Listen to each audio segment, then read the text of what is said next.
NSR news కు స్వాగతం.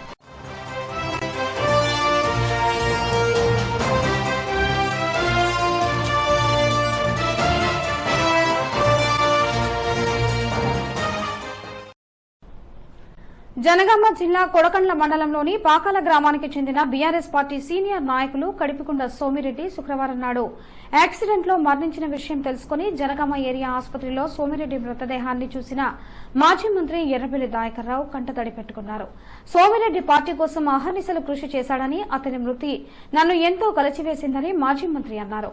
అక్కడే ఉన్న వారి కుటుంబ సభ్యులను పరామర్శించి అన్ని విధాలుగా అండగా ఉంటానని హామీ ఇచ్చారు.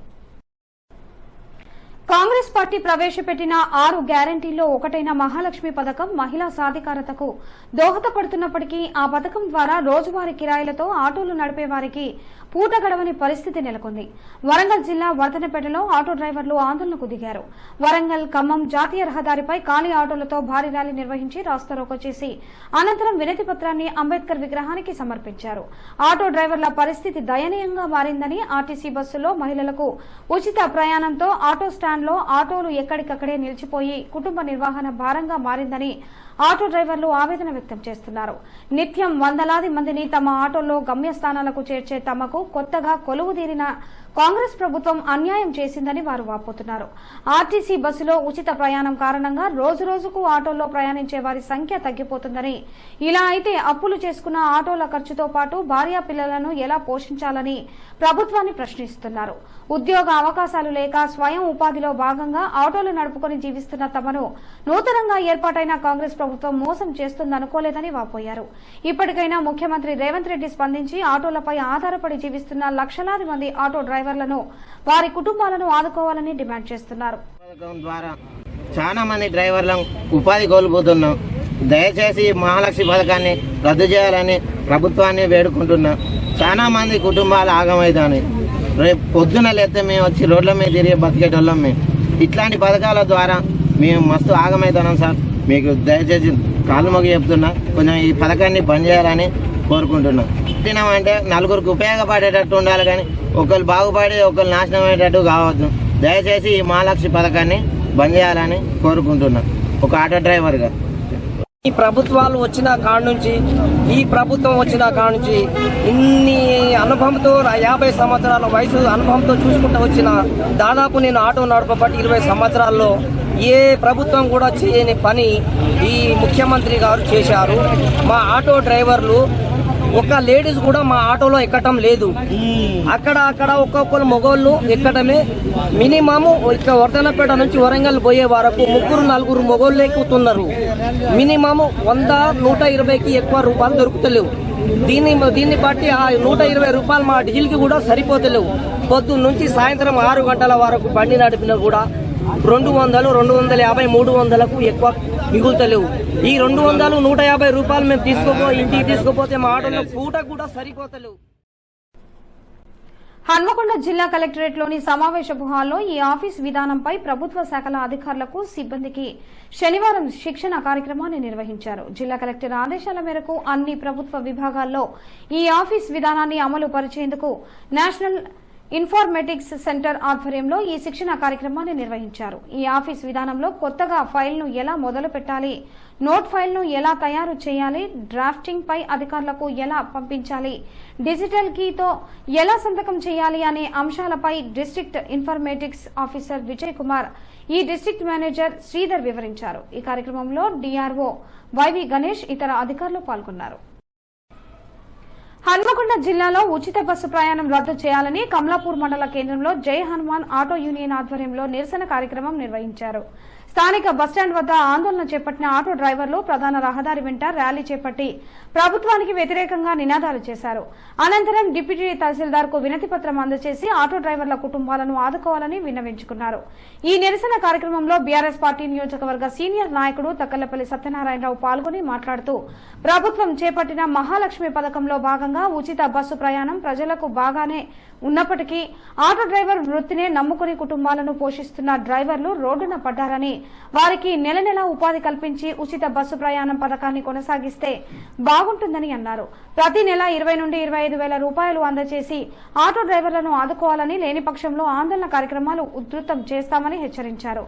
ఈ కార్యక్రమంలో ఆటో డ్రైవర్ అసోసియేషన్ అధ్యక్షులు రవి, ప్రధాన కార్యదర్శి సారంగం పాల్గొన్నారు. కాకతీయ విశ్వవిద్యాలయం వీసీ రమేష్, రిజిస్ట్రార్ టి శ్రీనివాసరావులకు తెలంగాణ హైకోర్టు నోటీసులు జారీ చేసింది.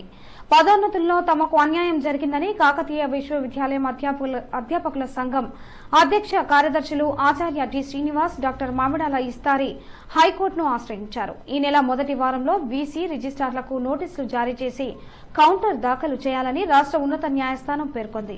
దీనిపై ఇప్పటి వరకు స్పందించకపోవడంతో జనవరి 10వ తేదీలోగా కౌంటర్ వేయాలని మరోసారి నోటీసులు ఇచ్చినట్లు ఆ కోర్టు బాధ్యులు తెలిపారు. నగరంలో ఎక్కడ చూసినా కూడా వీధి కుక్కలు స్వైర విహారం చేస్తున్నాయి. వాటిని పట్టించుకున్న నాదుడే లేడు. ఒకప్పుడు పిల్లలపై దాడి చేశాయి అనగానే హడావుడి చేసి దాడి చేసిన వారిని అధికారులు వెళ్లి పరామర్శించడం వరకే జరిగింది. తదుపరి చర్యలు ఎలాంటివి లేవు. మళ్లీ దాడులు జరుగుతూనే అధికారులు స్పందిస్తారా? కార్పొరేషన్ పరిధిలో ఎక్కడ చూసినా కూడా ప్రతి గలీలో వీధి కుక్కలు స్వైర విహారం చేస్తున్నాయి. కానీ కార్పొరేషన్ సిబ్బంది గాని లేక అధికారులు గాని వాటిని పట్టించుకున్న వారే లేరు. వీధి కుక్కలు వాహనదారులపై దాడి చేస్తున్నాయి. వాహనాలపై వెళ్లాలంటే వాహనదారులు భయాందోళనకు గురవుతున్నారు. ఇక పాఠశాలలు ఉన్న ప్రాంతాల్లో పిల్లలను తీసుకెళ్లాలంటే కూడా భయపడాల్సి వస్తుంది. ఎక్కడ పిల్లలపై దాడి చేస్తాయో అని భయభ్రాంతులకు గురవుతున్నారు. ఇప్పటికైనా కార్పొరేషన్ సిబ్బంది మరియు అధికారులు దీనిపై సత్వరం చర్యలు తీసుకుని వీధి కుక్కలు దాడి చేయకుండా చర్యలు చేపట్టాలని పలువురు అభిప్రాయపడుతున్నారు.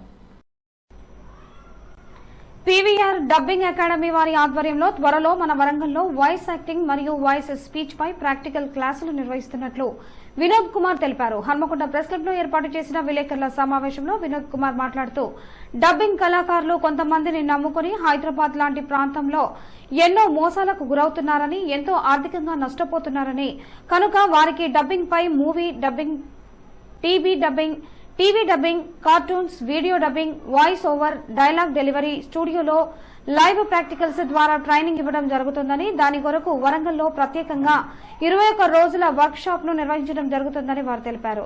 ప్రతి ఒక్కరూ కూడా ఈ అవకాశాన్ని ఉపయోగించుకోవాలని, ఎలాంటి సందేహాలు ఉన్నా కూడా 7416222599 కి సంప్రదించాల్సిందిగా వినోద్ కుమార్ తెలిపారు. ఈ కార్యక్రమంలో డబ్బింగ్ ఆర్టిస్టులు మరియు కళాకారులు పాల్గొన్నారు. స్టేజ్ షో మీద మాట్లాడే వాళ్ళు కానీ, ఒక టీచర్ కానీ, ఒక మోటివేటర్ స్పీకర్స్ కానీ ఇది ఎంతగానో ఉపయోగపడుతుంది. అంటే మన వాయిస్ను ఉపయోగించుకొని ఈ ప్రపంచంలో మనం ఎదగాలన్నదే ఈ వర్క్షాప్ యొక్క ముఖ్య ఉద్దేశం. కాబట్టి హైదరాబాద్లో చాలా రకాల మోసాలు, చాలామంది విద్యార్థులు సమయాన్ని కూడా కోల్పోయి అనవసరమైన విషయాలకు వాళ్ళు తావుగా మారి ఇబ్బందులు పడుతున్నారు. కావున మేము వరంగల్లోనే ఒక అద్భుతమైన డబ్బింగ్ వర్క్షాప్ని, అది 11 రోజుల లేకపోతే 21 రోజులుగా మేము దాన్ని నిర్ణయించి ఒక మంచి థియరీ ప్రాక్టికల్స్తో అద్భుతమైన ఫ్యాకల్టీతో మన వరంగల్లోనే మనము ప్రారంభం చేయబోతున్నాం. వరంగల్ అనేది కళలకు కానాచి లాంటిది. ఎందుకంటే ఇక్కడ మిమిక్రీ నేరల వేణుమాధవ్ గారు ప్రపంచానికి పరిచయం చేశారు మన వరంగల్ని. అలాగే పాట అనేది మనకు వరంగల్లో ఎప్పటి నుంచో పుట్టింది. కాబట్టి అలాగే ఈరోజు మాటను కూడా మన వరంగల్ నుంచి ప్రపంచానికి పరిచయం చేయాలనే కోరికతో మేమందరం కూడా ఇక్కడికి రావడం జరిగింది. తెలంగాణ భాష సాంస్కృతిక శాఖ, తెలంగాణ ప్రభుత్వం తరఫున కూడా మేము అద్భుతంగా 4 వర్క్షాపులు చేయడం జరిగింది. కాబట్టి ఈ వర్క్షాప్లో మీకు వాయిస్తో ఈ ప్రపంచానికి మీరు ఎలా పరిచయం అవ్వబోతున్నారు అనేది ఈ వర్క్షాప్ మీకు తెలియబోతుంది. కాబట్టి ఇదండి, మీరందరూ కూడా మేము త్వరలో. మహబూబాబాద్ జిల్లాలో ఘోర రోడ్డు ప్రమాదం జరిగింది. మహబూబాబాద్ జిల్లా డోర్నకల్ నియోజకవర్గంలోని డోర్నకల్ మండలం కంపల్లి శివార్లలో అడవి మద్దులపల్లి రోడ్డుపై ఆగి ఉన్న లారీని కోళ్లను తీసుకెళ్లే వాహనం వెనుక వైపు నుండి ఢీకొట్టింది. ప్రమాదంలో కోళ్ల వాహనంలో ఉన్న వ్యక్తి ఒకరు మృతి చెందారు. సంఘటనా స్థలానికి చేరుకున్న పోలీసులు కేసు దర్యాప్తు చేస్తున్నారు. ములుగులో దేశంలోనే ప్రతిష్టాత్మకమైన గిరిజన విశ్వవిద్యాలయం ఏర్పాటుకు హైదరాబాద్ యూనివర్సిటీ నుండి విచ్చేసిన Divesh Nigam registrar B J, ఉపకులపతి అభిషేక్ కుమార్, డిప్యూటీ రిజిస్ట్రార్ ఎస్టేట్లకు ఐటీడీపీఓ అంకిత్, అదనపు కలెక్టర్ రెవెన్యూ డి వేణుగోపాల్లు ములుగు జిల్లా కేంద్రంలోని గట్టమ్మ దేవాలయం పక్కన కేటాయించిన ప్రభుత్వ భూమిని చూపించి వివరాలు తెలిపారు. అంతకు ముందు జిల్లా కలెక్టర్ ఇలా త్రిపాఠి తన ఛాంబర్లో హైదరాబాద్ యూనివర్సిటీ నుండి విచ్చేసిన దివేష్ నిగమ్ రిజిస్ట్రార్ జిల్లాకు కేటాయించిన యూనివర్సిటీ వివరాలను తెలిపారు. అనంతరం యూనివర్సిటీ ఏర్పాటుకు తాత్కాలిక తరగతుల నిర్వహణ కోసం ములుగు మండలంలోని జాకారంలోని వైటీసీ భవనాన్ని తనిఖీ చేశారు. ఈ కార్యక్రమంలో CTW joint director Kalyan Reddy, DTDO Desiram, Mulugu తహసీల్దార్ విజయభాస్కర్, సర్వేయర్ తదితరులు పాల్గొన్నారు. ఈ వార్తలు ఇంతటితో సమాప్తం. నమస్కారం.